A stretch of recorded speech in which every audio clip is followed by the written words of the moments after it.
All right, what's going on, everybody? My name's Eric Matta from Substance Abuse Prevention Institute, back at it again with our weekly podcast. And we've got a great episode this week. I got a powerhouse lineup today of some rock star leaders in the community. I don't know where this conversation is going to go, but I know that there's a lot of great experience here tonight, and I'm very excited to be bringing this information to us. So you see the title of the video, How the Opioid Epidemic Has Affected Our Youth, and most importantly, what is Springfield, Ohio doing to connect the youth to programs that can help them build the connections that they need. So most of y'all probably all know me, and I'm sure you remember JJ. We got some more special guests tonight. Tyler Worley. Tyler, go ahead and tell us a little bit about yourself. Yeah, it's a privilege to be on here with you, man. I've been watching the ones you've been putting out, and just wanted to be able to contribute. I'm the executive director of Springfield City Youth Mission. It's a nonprofit organization here in Springfield. We're 22 years old. I've been there 8.5, 7.5. 7.5? I'm 8, somewhere in there. Years? I'm not the best at counting. Or months? Years. Gosh, that's work right there. That's commitment. I was the associate director, and just this past year got bumped up, and so the responsibility's on me. And but I feel I'm ready for it. I feel like being in the trenches, with the programs, has given me a good perspective on how to do this thing at a bigger scale. Good deal, man. Just trying to spread the cause. That's right. We are a prevention-based program, so we serve elementary and middle school students through in-school and after-school. We do summer reading camps, and it's a cool gig. Good deal, man. Yeah. Glad to have you on. Thank you. Justin, tell us a little bit about yourself. Yeah, my name's Justin LaRock. Came down here from a New England state, and the Lord, I felt, called me down here to work with kids after school. Some after-school ministries here in town. Got the chance to connect to some of these guys through all the different sort of connections through Nehemiah Foundation. Back with Kiefer Academy was a school. Kiefer, and then just got ingrained in the culture and the community here. Just trying to bring hope to kids that don't have much beforehand. So just kind of continually on that mission personally. So. Good deal, man. Yeah. So, I know all three of you guys know each other, right? And it's weird because, I've known JJ for a while. I've known Justin for a while. I've known Tyler from a distance. But bring us back to, how you guys got connected. Where did your roots first take off? Wow, I think JJ should probably take this one. He Go ahead, kind of JJ. Initiated. How did this connection, how was it built? The connection.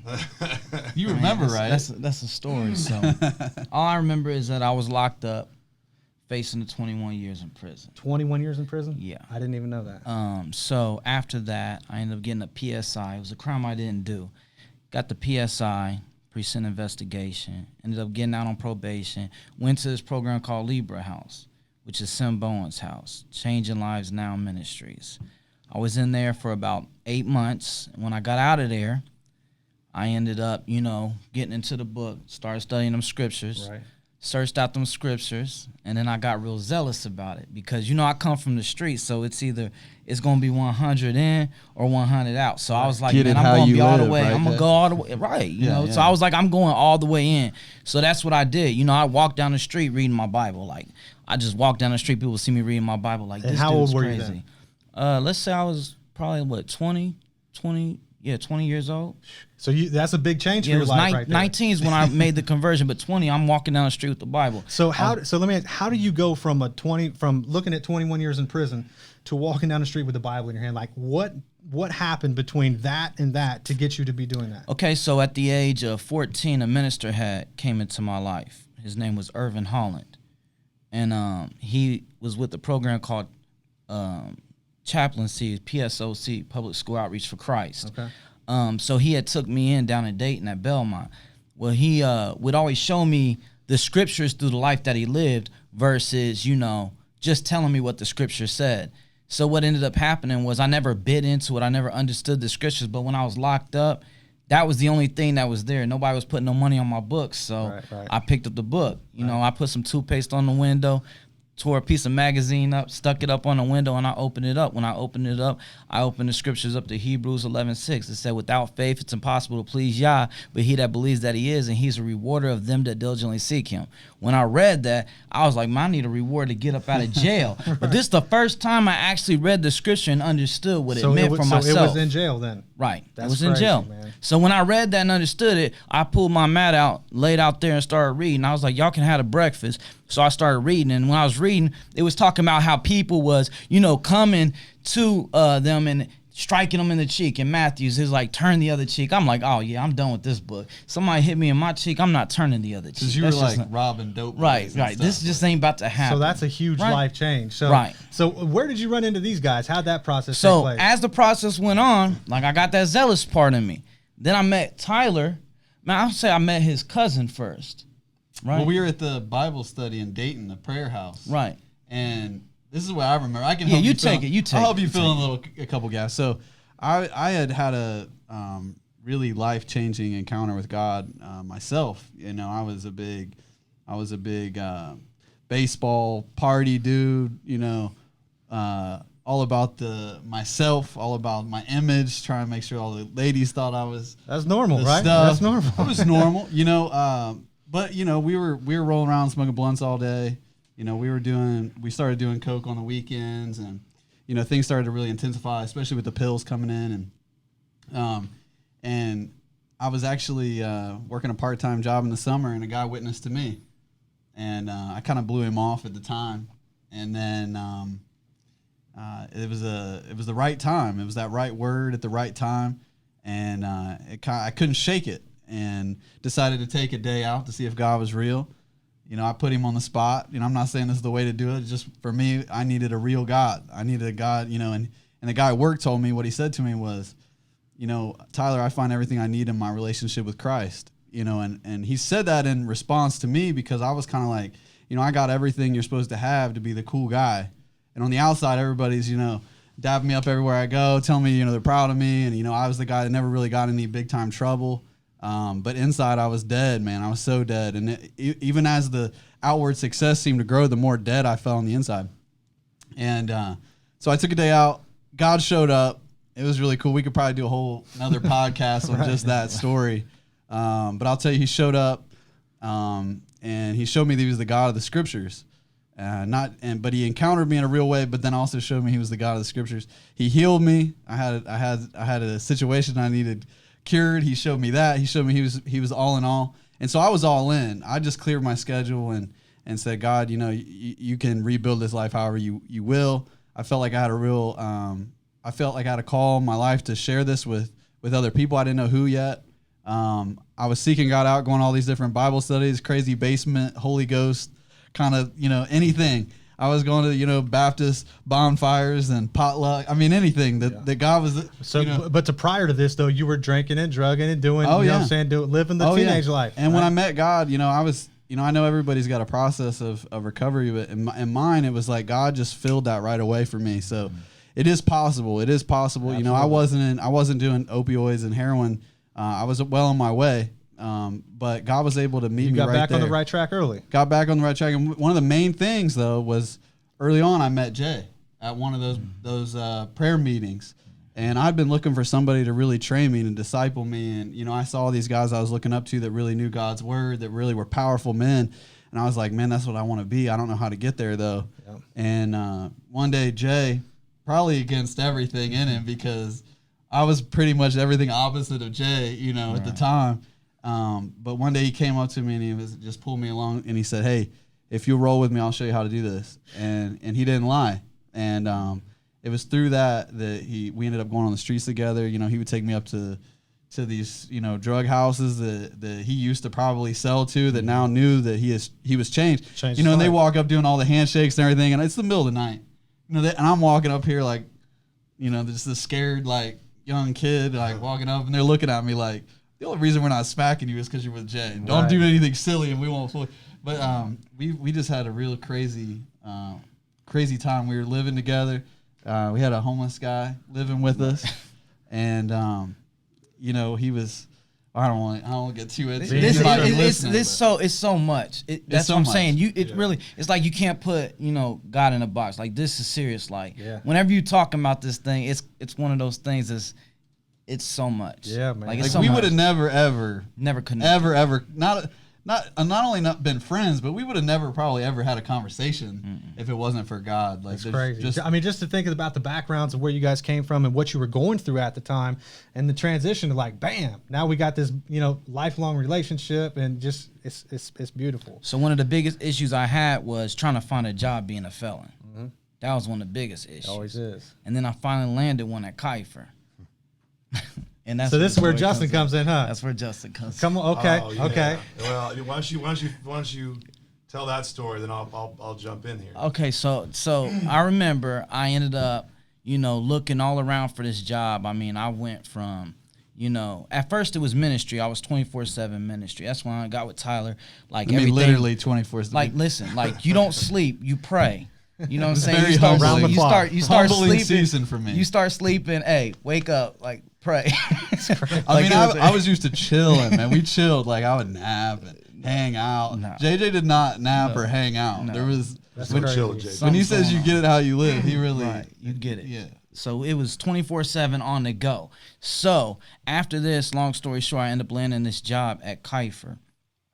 Linkage coordinator. Mm-hmm. So I started working with people, and I was kind of like a representation for them with employment, representation for them if they got locked up, if they was pregnant and had kids, to be able to still keep them in school with James Copeland, the program that he had going on. So there were so many intricacies to this. I originally got the job because I met the I want to say the pastor, might as well have been, but the principal at the time, and I prophesied to him. So I gave him a prophetic word. After that prophetic word, this job popped up. Boom. So here I am in this job working at Kiefer. And how old were you? I was, I don't know, man. You asked me, I don't know. We were early 20s. Okay. Because Jay, you're what, like a year older than me? Yeah, I'm 34. Okay. I just turned 34. So, yeah, not even a year older. Yeah. But, it takes somebody like you or somebody like us that's been through that to be able to connect with the youth, especially at Kiefer, especially some kids that's been through some, some unlikely backgrounds. It's like a lot of them will say, well, you don't know shit. You don't know anything I've been through. And then we could say, I was facing 21 years, or I did this and that, or I've been, what I'm saying? It's just like that, bam, instant connection. Right there, let's speak into that right now. For people that are listening, I think that's a big key for working with youth and reaching the youth that people are saying are unreachable or don't want to listen to nobody. If you go in with this mindset of like, oh, I'm the specialist who's going to go help these poor kids, they will sniff you out in a minute and have nothing to do. Chew you and up. Even though So it's been fast. my, since that my story changed, has been 12 years, every time I go into schools, I still see myself as I'm that kid. Yeah. Like, I'm that kid in 7th or 8th grade sitting there. Yep. Like, I'm not somebody who's coming in to help them. I'm like Ghost of Christmas Future who just got the ticket to go and see a different life. And I'm coming back like, hey, guys, look, like, I'm with you in this. Like, I'm not judging anybody. Like, I'm for you. But look, this is another option that you don't even know about. I didn't know about when I was your age, really. And then we try to lead them into that just by being a friend. Absolutely. Because even really like key. with public school, when we started in the public school outreach, I've been there for a while. Because the guy that took me in was the guy that started that program, and Tyler came to that program. And I remember telling Tyler, like, hey, we're going to go to school and we're going to talk with these kids. He's like, what? Which I was just a few years older than He that. was like, man, are you sure? Like, we're going to go talk to these kids? Like, yeah, man, we're going to go tell them, our stories and tell them about, what they can do. So early in the game, Tyler was like, I don't know, like, exactly how I'm going to do this. So, I'm depending on God to do something for me because I can't do this on my own, right? To now where you see him, running it, so it happens. So the reality of it is just being raw and real, and that's what this generation needs. So you were at Kiefer and you were leading the program, and that's where Justin comes in, right? Well, how'd that happen? Justin came in after I lost my job. Okay. So you lost your job? Why'd you lose your job? What ended up happening was I was married. I had a past life. I was involved with organizations and I sold dope, right? So what ended up happening was my wife's stepfather ended up calling. This is crazy. Because they were staying with us and they wanted to do something. And I was like, you're not going to do that at my house, right? So when it ended up turning out that they weren't going to do it at my house, his get back was, I'm going to burn you like a straw in a high wind. Wait, can we tell the audience like a little bit about your wife's dad, like where he was at that point? like his background a little bit? Yeah, so my wife's dad, he had a life of drugs. A man that, loved but had this addiction on him, and you could see the battle. I remember one of the first visions I had of her father was with a glass table, on the drugs there, and he's on this side of it, and then there's one, like you could see another person under it, chained up, crying out help. Right. So, this is addiction at its foolish. I want out of this thing, but this thing's got me. So the history with it is when he was incarcerated, he fooled around a lot with the KKK. So in order for me and my wife was dating his daughter. Right. So in order for all that to happen, there was a lot of intricate work that had to happen in that, nothing but the Most High. So with all that being said, we get to this position where the stepdad ends up calling the school saying, he's been involved with gangs and he's done this and that. And the school already knew, but because it was public and they didn't know who it was, they had to let me go. So how'd you feel at that time? What'd that do to your spirit? It dropped me to the ground. Yeah. Honestly, this is where your belief comes in. Like, how are you rooted and grounded in this thing? So it's one thing going to church and saying you have a belief, but it's another thing to actually, have him as your life. You know what I'm saying? Where you're rooted and grounded in him. Because at this point, there was no strength in me. I lost all strength that I had. I mean, I'm married, I have a baby on the way, and now I'm losing a job that was the best job I've had on this side. I come from selling drugs. The money was never a problem or a factor to now, I've lost everything. And into your mind pops, how easy would it be for me just to grab a pistol? Right. There was an issue. It was an issue, and it was always there. That's what I was talking about earlier about your mind always being there, but you got to learn how to take that thought captive and bring it down, right? So at this point, I dropped down and I'm just like on my face doing what I knew to do, and that was pray. So I started praying, and when I pray, I heard in my spirit, my power is made perfect in your weakness. At that point, I had strength, and I was able to get up like nothing happened. Like it was all dead weight. Like it fell off. I wasn't worried about it. Got up, kept moving, huh? And then that's when I go to a study at my guy Dennis Fry's house, and I see Justin. That's where you met him? Yeah, this is where we've seen each other in passing, but this is where now he's dealing with this conflict inside of him. Oh, man. And I'm sitting there like, what's going on? Dude, I was getting dreams about this job before I even knew about it. Like Thanksgiving before that, I work with my girlfriend at the time. I go with her family. We're talking about the future. Like I thought, this is probably it. I'm getting married to this girl. I'm right at that point. I was doing after school ministry at Inside Out. I was doing like rehabs on houses. So like it was kind of all moving the direction of like this could be a thing. And then I start getting dream after dream after dream over my Thanksgiving break. Like you're leaving the ministry. You're gonna be doing stuff with kids. Like you're gonna meet your wife, and it's not her. Like all these different things. And I'm like, obviously I didn't understand at the time. Retrospectively, it's like, oh, that's what he was saying the whole time. And then I get called into an office. I was actually about to go quit. I'm like, I'm done. I'm tired. I don't want to do this anymore. I'm working like 12, 13-hour days. I'm tired. Which is pretty good for a reformed, drugged out hippie. Oh yeah, man. From Vermont. Back up. Like I'm from Vermont. Like I was, I'll put it this way. I sold drugs to all the business owners in the area. What? So like I was the guy going into like big meetings in Vermont with all these big heads, and they'd all be like, all right, yeah, they'd put their order in for pills or whatever they wanted to have. So I would be in these meetings, and I'd just like pretend like I was part of the crew, and then I would beat her up, hang out, and drink with these guys. But so after October 5th, 2008, the Lord got a hold of me and like progressively started shedding off my addictions. So by the time it was January 1st, 2009, I quit drinking, quit smoking, all that stuff. I actually ended up like, 3 years straight, I didn't touch anything at all. Now I'll have a beer. But you know what I mean? I don't do that stuff, like the addiction like it was. But point being, push forward. These dreams were all telling me the next step, and I didn't know what they were. I knew JJ. I loved JJ because he had encouraged my spirit so many times. Like we went to several meetings together. I mean, and it felt like every time I went in there, you had like a crossword, on me, and I was on the floor at one point, like because of what the Lord was doing with that. And I'm like, this is electric here. I need to know more about what God's doing here because I wasn't used to it. Like I wasn't from here. I didn't know what it was like to be in the city. So you met Jay before you met me? Yeah. Huh. Yeah. Actually, in fact, like where I'm from, like the biggest town's 2,000 people. Like rural. Like rural. And but drugs are huge up there in Vermont. Like it's crazy. So come down here. I relate with that. I relate with being from like, well, not a broken family, but a hurt family. Mm-hmm. I relate with all the kid thing. I'd been doing the substance abuse stuff in Vermont, trying to help kids get off the street, and then met JJ. But then so all these dreams come through. I get this revelation that I'm supposed to go to Kiefer, but I'm not sure how to get in there because I didn't even know Kiefer existed. I just knew schools. I get pulled in because I was going to quit that day. Pulls me in, said, "Hey, sit down." And then the dream shows up. Yep, I had this dream already. Desk was switched like the dream had and everything else. It was crazy. Well, that's correct. Yeah. Like also for people listening, Kiefer is an alternative center. It's where kids would get sent when they couldn't exist in their normal city school setting. Yeah. So it's a different place. So anyway, so he sits me down and says, "I think you need to." Before I said I quit, he's like, "I think you need to look at this job." He like hands his paper across the desk. He's like, "They really need somebody right now. They need to fill this position like quick."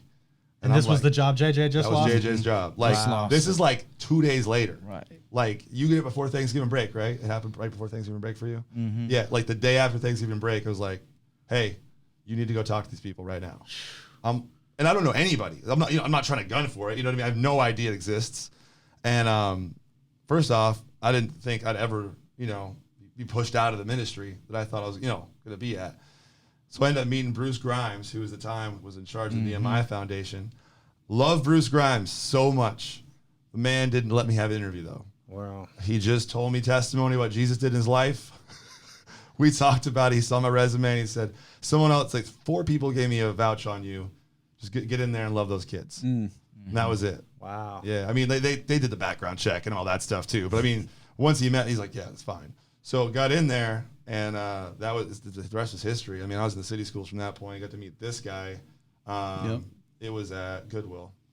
I met you there. That's the first time Probably. I met you. Yep. I like a good treasure hunt. Let me ask you this, Justin, because I think that's such a powerful story. Have you ever since then had similar dreams that have actually become reality since then? Oh, yeah. That's crazy, man. Like, it's gotten to the point now where there's too many. Like, I'm like, wait, was that important enough to like write down? Because I don't know. Because some of them are just like encouraging. Yep. Some of them are just like get me ready for a season. Like right now, I'm in a grind season. The Lord's been comforting me at night.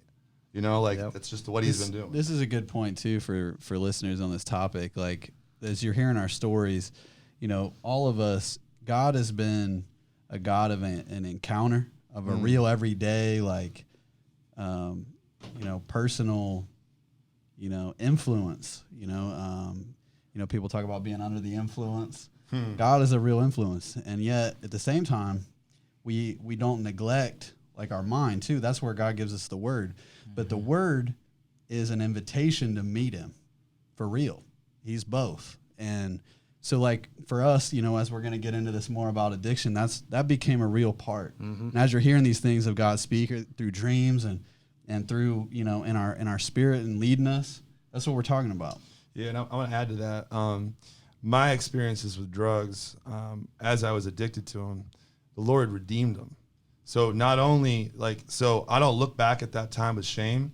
I look back at that time now, and the Lord, He's walked me through instances that I had these addictions, and even the times, hallucinogenics and all. He'd show me things, and then He'd show me more. Now He's like, that's the counterfeit to what I've got. Yeah, I've got so much more colorful things to show you about my kingdom. I got so many more truths to show you that these things tried to give you. But now it's even better, and it feels even better. Like it's even more of that fulfilling thing. So just to put that in perspective, it's almost like my past life gave me a grid for God to work with, so I could experience that in a language only I understand because it's my experience. But everyone has that. It's got me thinking because with your guys' backgrounds and your stories and things that you've been through, my story's similar, right? So I grew up using drugs, addicted to drugs, and I believe that the first time I really found God was when I was in treatment. And it's crazy how our experience is kind of determines the path we move towards. So my own experience, I was drug addict, lost everything, life sucked, come from a family tree of addiction, all that.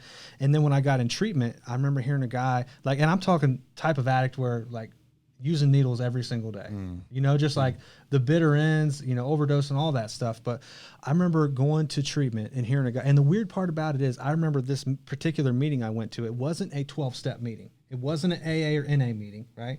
It was just, we were at a church, and we weren't recovering. I don't even remember where we were at. I could, it was on Innisfallen. I could tell you that. I could take you where it was. But I remember hearing a guy, he said, you have to ask God to remove the obsession to use drugs from your mind and your body. Yeah. And I thought, I've tried everything else. You know what I'm saying? Like I didn't, and it's crazy because like I went back to treatment that night and I remember laying in my bed and I prayed and I said, God, please remove this obsession to use drugs from my mind and my body. It's like your story. I didn't even know what I was doing. Right, I just was taking a suggestion from somebody, didn't even know the guy, but and this was and ever since that day, I have never had an overwhelming obsession to use drugs, and that's been like almost 10 years, you know. That's good stuff. And I'm talking like before going into treatment, like live to use to live every single day, you know. But here's the thing, like my foundation was built in the 12-step programs. Right. Yeah. So I've always found a connection in the room in 12-step fellowships. Right. And I've dabbled. Right. I've never fully committed to like a church or to like even like a Bible study or anything like that. And I look at you guys and I just see this sparkle come on in your eyes when you start talking about this. And I'm like, man, like I want that. You know what I'm saying? Like it's crazy. And for the people, you know, everybody, again, I'm speaking to an audience out here because I know there's some people that are watching that are probably, know, at every part of this process. And with your story, with you just reached out to God and like even connected with me, you know, with me as JJ was pointing out of, I wasn't chock full of faith. Right. You know, a lot of people feel like they got to get all strong, they got to get their act together to come to God. You know, they gotta have like this, you know, this you know, magical moment or something. Right. Yeah. But no, he says that he doesn't despise even like a broken and contrite heart. Yeah, even it calls like a flickering wick. Like even if your faith is like a flame that's barely like even a spark, he won't put it out. And he says, and it takes only a mustard seed of faith. And instead of mustard seed is the smallest seed, but yet it can turn into something so big that the birds of the air can rest on. And so I just encourage you guys, if you're out here hearing this and you're like, you know what, this is sounding different than what I've heard before. This is sounding like something that could really work for me. Realize just right now where you're at, you got enough. If it's that desire to be like, you know what, this is my only thing I haven't ever tried before. Right. Is talking to God. That's enough. Yep. Yeah, it's crazy. And honestly, like with me, like if I grab out of here, it's like don't despise your small beginnings. Yeah. You know, a lot of times when people start, you know, you see somebody and where they're at, and you try to compete your life with that, like that's going to be a killer place in your life. You know what I'm saying? You want to make sure that you don't despise your small beginnings, because when I started out, I didn't see myself doing the things that I did. You know, and that's the reality of this thing, is that, you know what I'm saying, he orders the steps. As long as you're just obedient and, you know what I'm saying, you give him what you have to give him. And that's honestly your time. And that's one thing, like I was talking to THIER about, like, man, stay in prayer, man. Give him your time. Like, that's where it's at, because, you know what I'm saying, Proverbs 4:23 talks about guard your heart, for out of it flows the issues of life. And if you don't guard your heart, if you're not staying on top of your heart and what your desires of your heart are, then a lot of times that could take you somewhere else. Because a lot of times when I had thoughts or things coming to my mind, if I was to be left to my own devices, I wouldn't be where I'm at now. But it was because I was able to cast it down. And having a mentor, you know what I mean? When I was first starting out, I remember just watching Jay go into the flow. I mean, you guys are seeing it right now. Goes into that flow, just a life-giving river. And I remember sitting back and watching him like, man, how do you do that? Like, how do I get that? You know, and I was looking for him to give me like a formula or whatever. And he was like, man, there's no formula. Just don't quit. You know, keep getting in the word, keep seeking God on your own, and it'll just happen. It's like a harvest. It'll just happen if you keep, you know, putting the right things in. It'll turn around. And having those people, you know, to mentor you, to tell you don't give up in those minutes, you know, those moments where you're like feeling doubt, you're feeling discouraged. And to be able to speak that vision to you, because that kept me going. I was like, you know what, I don't see it, but I believe, Jay. I believe it. And then when I first started getting those harvests, you know, I was in front of some kids, and all of a sudden, some river came out of me. And I'm like, whoa. And I saw their eyes, and I saw their hearts, and I saw like, okay, that's what I saw in Jay. It just happened through me. And then that was all I needed, and I kept it going and kept going. It kept getting stronger and stronger. That's where it's at, man. So it's nice to have that fire come on inside of you, right? I mean, it's just like, bam, it's like a night and day difference, right? So tell me a little bit about how once that fire came alive, and now specifically switching gears to talk more about the youth, right? Because there's hundreds or thousands of kids because we're not in youth Ohio, anymore, right? You know, we're getting old now, but there's kids out here who have lost parents to overdose deaths. right? There's grandparents who are raising children all over again. There's single parents out here trying to raise 3 or 4 kids on their own. And when you take a look at the reality, it just seems impossible. Like all odds are against them. You know, what type of opportunities are out here to specifically reach those youth to instill those positive principles that they don't have, that are not being exposed to them right now? Tyler, tell us a little bit about that. Yeah, I can start us off. First off, I'm going to make a plug for our website right now, because on our website, I just got done writing a story, because I could tell a lot of stories, but sometimes it's just that one that kind of like tells all the stories in one. And right now we have it on crushtheodds.org. You were just talking about the odds. That's our tagline of crush the odds with the love of God. And on crushtheodds.org, you can get on there and click, and there's a story of a boy named Brian who came to our program at 10. He's now 17. He's been through, I mean, everything that you wouldn't want to see a kid have to go through. And he got a mentor through us. He'd been in our programs. Now his little brothers are in the program. And seeing the whole family get, you know, I can't say that they're like, you know, totally perfect. Nobody is, you know. But they're on the path. They're on the path, and just those little things that you could easily write off of, like, what's once a week going to do for this guy? Right. You know, what's this little program that, you know, just seems like chaos, you know, most days. What's that really going to do? What's the secret to keeping a child engaged from 10 to 17? Yeah, well, you know, I'll throw something out there right now. Is I heard a statistic that said there's more fatherless homes now, more than ever in history, more than the Civil War. The Civil War was the last time there was this many fatherless homes. And so really what they're begging for is attention. You know, they don't even, you know, my box has been blown of like who they'll even connect with. People I would think, oh man, they're not going to connect with this person. Like this person doesn't have, you know, anything that this kid's going to be interested in. But when they got attention, because they're all looking for that, hey daddy, look what I did. Yeah, hey daddy, look, I can do this. Hey daddy. And they're not getting that. They're not getting that. And they're so hungry that they'll get it from anybody. And we see the dope boys out here ready to swoop them up, put some J's on their feet, get them a bag, you know, call them fam, and they're ready to roll. So what we're doing is coming in and saying, hey, you can find that through Christ. You can find that through healthy, you know, figures in your life. And we're not doing anything crazy. We're not reinventing the wheel. We're just making points of contact where they can, you know, more kids can have an opportunity to have that if they want in a safe environment where they can grow. Yeah, man.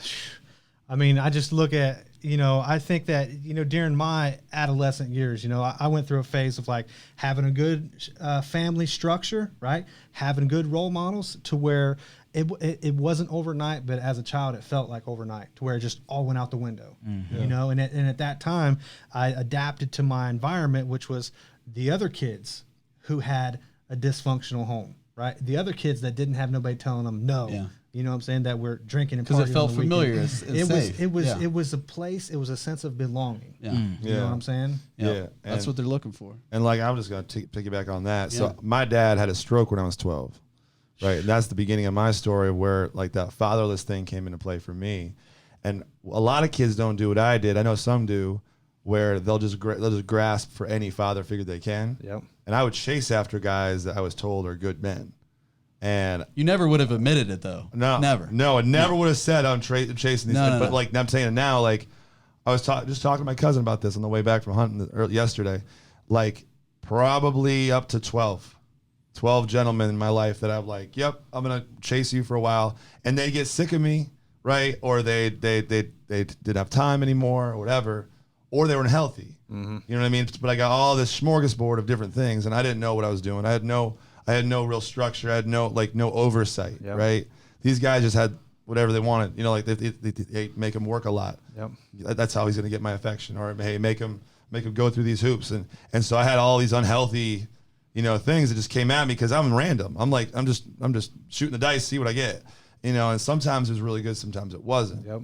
So I'm just, as we're talking about this with what we do subconsciously when we lose parents, is we chase after the best looking thing we can find. Yep. Sometimes it's the dope boy. Sometimes it's a doctor that just is really unhealthy, but he wants to help you out. Sometimes, you know, it could be anything. But the problem is there's no one like truly overseeing it to say, hey, like we want to walk through this process with you. We know you're not going to be together forever, but the mentorship program is so important. Absolutely. Go ahead, Jay. I was going to say, that's one of the big misconceptions that's going on is the fact of the structure. These kids, they love structure. Yeah. You know, I can remember growing up, somebody like this guy named Irvin Holland, he took me in when I was young, and he gave me structure. Like, he had me out there working. I never worked with my hands before. I remember this man had me working, and I ended up growing up. When I was 14, he took me to Raspberry Court, which was like out of my league, right? Like, this is where kids go to opera. You know what I'm saying? We don't do opera. Fill me in on that. What's Raspberry Court? Tell me a little bit about that. Raspberry Courts. It was down there past the Salem Mall. I don't even know what it was, but it was like, it was one of them fenced-in neighborhoods. Like, he had it well up there, right? So I went in there, and I was like the BET rapper. You know what I'm saying? Everybody in the neighborhood wanted to be my friend. Everybody loved You know what I'm JJ. saying? Exactly, because I was foreign there. Yeah. You know, I was, who is this guy? You know? So I remember having the structure of getting up early to pray. I remember the structure of having me work and do different things, and I appreciated that because my life I've never had structure. You know, when I grew up, you know, my mother was a prostitute, and my father poured gasoline on his body, lit himself on fire, and I was in foster homes, bounced back and forth in abusive foster homes. I had this stigma of, you know, somebody would be in my life, so it's hard for me to have relationships because I know as soon as I get a relationship from you, something's going to happen. Somebody's going to get sick. Then I'm going to have to leave that house. I remember hiding food and rebelling because it got to the point where I would get in trouble because the only time I would get attention is when I got in trouble. Right. So then it became the thing that I started getting in trouble, and I wasn't trying to get in trouble, but it was just a part of me now. So I remember all these things happening, but the thing that changed my life was the fact that somebody loved me anyhow. Yeah. The fact that somebody loved me while I was in jail. They would go visit me while I was in jail. When I was sick, they would visit me. When I was naked and didn't have clothes, they would clothe me. When I was hungry and I didn't have food, they would feed me. Somebody that had unconditional love. I mean, when I was at my worst spot, they could still find something good about my life. Oh, man. I mean, that's what changed me. Yeah. And that's what these kids is looking for, is somebody that can see past all of that other stuff and know that deep down inside there is potential, that there is hope, and that there is something that can happen. And I think that the older that people get, the farther away they get from that point of somebody being able to look down inside of them, because it's going back to the sayings that we get taught. You can't teach an old dog new tricks. Like, you know what I'm saying? But while these youth are primeable, you can reach down inside of them and love them anyhow, no matter what's going on in their life. That's what'll change them. So let me ask you this, right? There's probably a lot of people out there that may be watching, or that maybe have the will, maybe they have the willingness to like be that source of strength or that source of connection for somebody.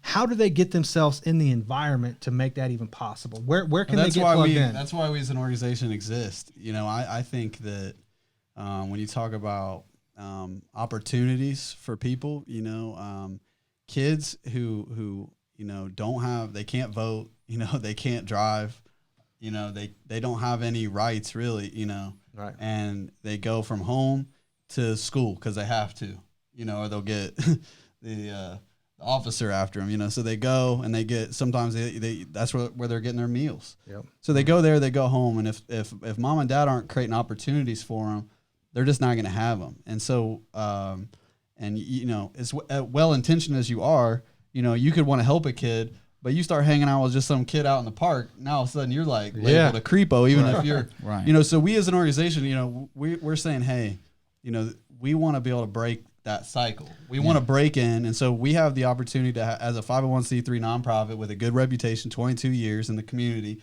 we got a relationship with all the schools. We can go in there, meet the kids where they're at, build a relationship in the school, and then invite them to an after-school program. Yeah. And then you, as a volunteer, we come through us, we vet you, we background check you, we go through all the stuff, you know, and most of the people we know through a relationship or have a relationship with a reference, and we set you up in a healthy way, in a safe way, to be able to pour into a student's life. And so that's really the only reason we exist. I mean, we had 400 volunteers last year, just in our community, and we have a very small staff. There's no way our staff could do the work that we're getting done without the volunteers. But we just exist to build bridges between the local school, the local church. We had 19 church partnerships last year, and we mobilized teams to where the need is to serve the kids where they're at in their neighborhood, so they can get to know those safe, people in those safe spots. So when they're in trouble, when they're at the end of their rope, they know where to go. That's what I was looking for right Yes, there, sir. man. Springfield City Youth Ministry. So how can somebody get in contact with you directly? Yeah, through the website. Yeah, check out crushtheodds.org. We have Facebook, Springfield City Youth Mission, and we have Man14 Power on Instagram. I think we probably have a couple others, but those are the best ones if you want to get a hold of us. You can reach out to Eric. Eric knows how to get a hold of me as well. Yep, I'll make sure I link up all their contacts in the comments below. Also, we got a plug for Rock of Hope. So you got Jackie Mounts. She's been around here forever. I remember that was one of the places that I ran to when I was in trouble. So like Hope, and the Rock. Now Matt runs it, but I mean that's another place, Matt man. Perrine, they have it. They have opportunities where youth can go there. They play games with them, help them out with their homework and different stuff. It's just an escape away from, like he said, the routine of going to school, then going home. Yep. This is a place where they can go to. And our kids they're not like hell bent on doing bad. They're really not. Like they just lack some opportunities. And, when they're left to their own self, they're bored. They're bored and they get into trouble. Yeah. Really, they've shown me time and time again, if they have something fun that's beneficial to them and it's set up in a quality way, they'll show up. And they'll rather do that than go and play video games. They'll rather do that than go and get high on the corner or whatever. And so they really do. And I think that's something I want to change. Is sometimes we can get a little pessimistic about, the kids don't want to help. They won't do this. They won't do that. And that couldn't be farther from the truth. Right. When you have real life, when you got real love and you're authentic in that, and they can tell, they're happy to show up. Yeah, so I mean, even you look at the inventions, there's more inventions to get them in trouble now. Back in the day, they would say stuff like boys will be boys.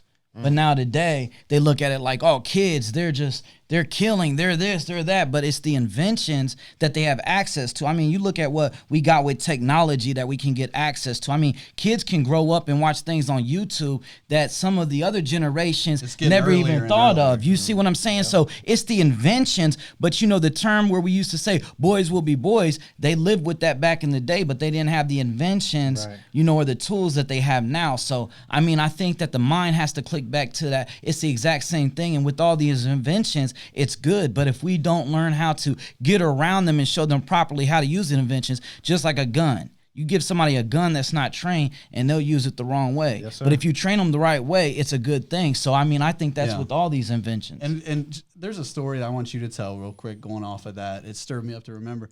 And you don't have to say the guy's name. But just when you reach somebody young, that doesn't shake. Like, it stays in there. Because we were over getting a coffee one day over there on Bechtel. Yeah. And this hardened-looking dude looked like, hardened-looking guy, like adult man, like probably 6'2", 6'3". Most people would probably be scared of this guy walking up on him. Yeah. So he walks up. Tell him what happened. Yeah, so, no, we're sitting there. Tyler's actually talking to another kid at the same time, but I was actually waiting for him because we had a meeting to go to. But see this guy coming out of the car, and I'm like looking at him because the way, there's a gait, how he walks. I'm like, I know that gait. I know that walk. I couldn't tell because he had dreads all in front of his face. I couldn't see his face. He was tall, had a little bit of beard going on. I'm like, well, let's wait and watch. So I'm like staring at this kid. Like, he's not a kid. He's a man. But I'm staring at this guy, and I'm like, wait, if he's not who I think he is, I might have issues here. So I keep looking, and he pulls his dreads back. And I see him, and I'm not going to use his name, but he immediately was just like, Mr. Justin. And he literally runs up to me, gives me a hug, couldn't believe he saw me. Immediately he's back to 7th grade. Yeah. Even though he's. Because we had serious mentorship time. I used to hang out with this kid every day, 5 days a week, right? 6 days a week. And we would spend at least an hour in the gym working on basketball, working on different things. It's what you do, right? Yeah. That's however you can talk to him. But we really got a relationship going, and we got to the point where we could actually finish each other's sentences. We could when I was working with him, so we were close. So when I saw him, and my heart was already. How many years has it been probably since you've seen him last? In between the time, 7 or 8, 9. No, more 9 years. Yeah, 9 years. And so as soon as this happened, we both our walls came down because of course I'm sitting there I'm mugging this dude, I might be in trouble, and then he's looking at me oh, wait, just literally hugs. back 9 I mean, he years just ago. couldn't stop like giving you handshakes and just beaming. I mean, he's telling me some crazy stuff, but he's sharing all the stuff he's doing, like good and bad. And like he's offering all sorts of fun. So he's like, I'll take you out sometime. Let's go out. I'm like, no, man, I'm good. But he's like, he just kept hugging me and wanting to know more about what's going on in my life. Mm-hmm. And the cool part was I could share with him like the fruits of the labor of following the Lord. Yep. Mm-hmm. And he could start seeing, okay, I saw you here, now I see you here. Mm-hmm. But the only reason that happened was, what to your point, was that there was an investment made early. Investment was made early. Right now. And so now that relationship, even if he's not living his best life now, right, he still can see and trust that I'm not lying. But that relationship didn't diminish at all. Yeah, and you look at that investment. If that investment hasn't been there, even though to somebody it may not be the perfect person, right? What would he have been if that investment never was there? So sometimes we got to take our standard and put our standard down, because what we think something should be doesn't mean that that's absolutely what it's going to be. You got to be able to let that go sometimes. And I mean, I was proud of him, like the fact that he was able to. Like we were together there, and he was impacted that day just by seeing you. It's like everything came back, all the lessons you'd share with him. You could see it in his face. He actually face changed. Yeah, he actually regurgitated some stuff that I taught him way long ago. But then like the thing was, I was proud because like of where his spirit was at. Like he could relate there. He was there with me. Like, you know what I mean? That's making a lasting impact. He wasn't turned right from. Yeah. It's that fingerprint. We talk about it all the time. Being a fingerprint. Yeah, and they even talk about your memories. Your richest memories are those times when it was your first time meeting someone, going somewhere, and those formative years when you meet somebody that makes an impact on you. I mean, we can all relate to that. That teacher, that one person, that coach. During those formative years, it touches you different than it does when you start to be in your 30s, 40s, 50s. It's just different because it's the first time you ever met somebody like that. Which takes me back to what Paul said. Paul said, you have many fathers, but one. You know, in your life, you're going to have many fathers. You're going to have many people in your life that are going to take you places, but there's only one that will keep you. When your mother and your father forsake you, there's only one that'll be there no matter what, no matter exactly what you did, because, you know, we all are like pipes, you know what I'm saying? We have a certain pressure that we can bust. You know, that's why he wants us to be together and unified, you know what I'm saying, so that we can hold each other accountable. And that's what that whole iron sharpens iron is. Like, there's going to be times where I'm off my A game, but you're able to come and step in front of me and block that because you know who I really am. Right. You know, the world is unforgiving, but he's forgiving. You know what I'm saying? That's a beautiful thing. Love wins. Love wins. And in our recovery, you know, even in my recovery story, and this is really what I try to, you know, share with the kids, and I feel like it's my purpose for being alive, is to share people, you know, that there's hope of a different route. There's a different way. You know, and that Christ is the way.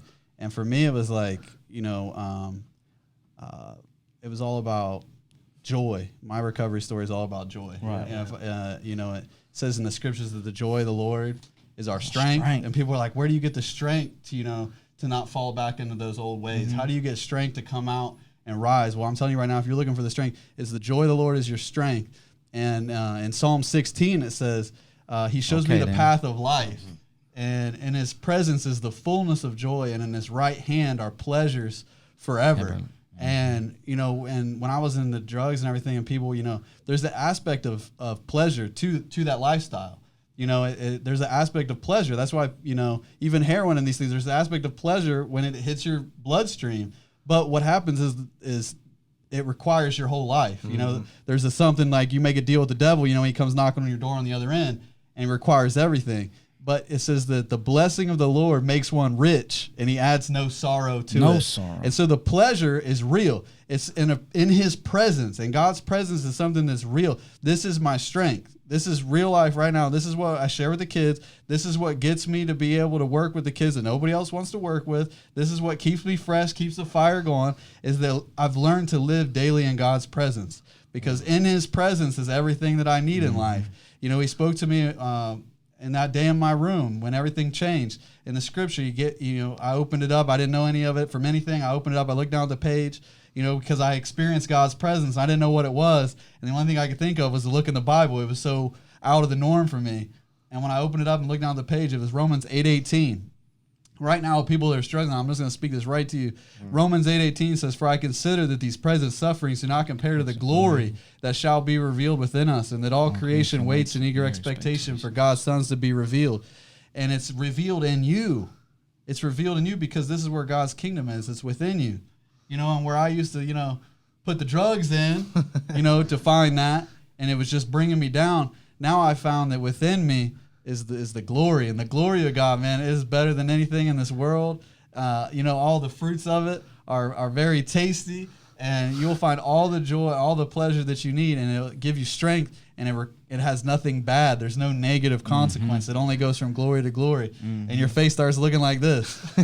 Right. You guys, all three have, man, a spirit that is contagious. Right. All three of you do it. Even I consider myself, you know, pretty spiritual, but I get around you guys like, man, I'm like looking down. I'm like, okay, all right, I'm in the presence, right? I'm in the Hey, right so people. look, real quick though. So this is just funny. I remember when Tyler couldn't even grow a beard. You hear me? We were praying for the beard. I put oil on his face and we prayed for that beard. I'm just looking over at his beard like he had patch blotch. He's like, man, I will never have a beard. Nobody has a beard. I can't have a beard. Like, no, you're gonna get one. So now I see a beard going on. Look at that. Good deal, man. So we said when we started, how long are we gonna go? We said, I don't know, 20 minutes, 30 minutes. We've been going 50 minutes now. So I definitely want to thank everybody for tuning in. I want to thank you guys for your time and your willingness. I know that I'm still trying to find my voice and my niche and where I'm supposed to be at, and I see something magical here, so I want to keep doing this. So if you guys have any questions, comments, or any feedback, definitely hit us up in the comments section. But there will be more to come from this episode right here. This is good stuff. So you guys, JJ, appreciate you, my man. Tyler, Justin, appreciate you. Yeah, man, this was good stuff. So thank everybody for watching tonight. We're going to go ahead and hop off, so we'll talk to you soon. Have a good night.